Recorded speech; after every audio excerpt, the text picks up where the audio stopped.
Things are going from bad to worse for Chris Christie. We talked last week about Chris Christie, New Jersey Republican governor, and the I don't know what to call it, the manure storm, Lewis, around these closed lanes on the New Jersey side of the George Washington Bridge, presumably something his aides did without any involvement or knowledge from Chris Christie, tying up traffic simply for retribution against the Fort Lee mayor. Well, we'll get to that. But before we even get to that, Lewis, now Chris Christie is facing a federal investigation over potential misuse of funds relating to Hurricane Sandy relief. CNN is reporting that Chris Christie now is being asked questions about how were those funds earmarked for Hurricane Sandy relief used. CNN has learned that federal officials are investigating whether Christie improperly used those relief funds to produce tourism ads that starred him and his family.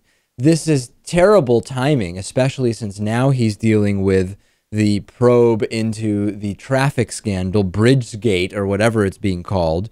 And there's this inquiry now, and if the Sandy inquiry finds any wrongdoing, it could actually end up being even more damaging to Chris Christie, Lewis, for his national ambitions than the bridge thing. So was this in the works before Bridgegate, or did this kind of pop up after Bridgegate because people started getting suspicious? Yeah, not an irrelevant question. I don't know the answer to that. I'm not totally sure about that. This probe, Lewis, auditors are going to examine how the $25 million from the Sandy relief funds in question were used. And there's this marketing campaign that was determined, it was allocated to advertise for the Jersey Shore and for the area that Sandy decimated.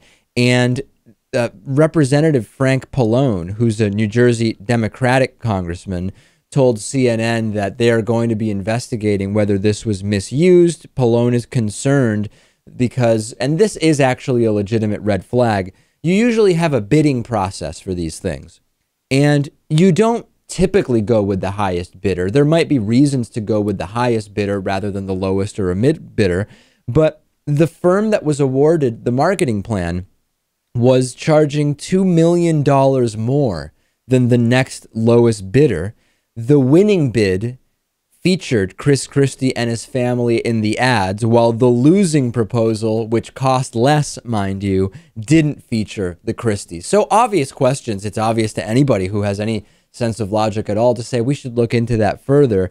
As bad as the bridge scandal has been, this could really be bad for Chris Christie. And if you step back for a second, Lewis, speaking by the spirit of what it means to have self-promoting campaigns using Sandy funds, that happened, right? I mean, the tourism ads did promote Chris Christie and cast him very favorably. There's no question that the spirit of it was met. The question is whether legally, by the letter of the law, these were misused funds. I guess we'll find out at some point, hopefully soon.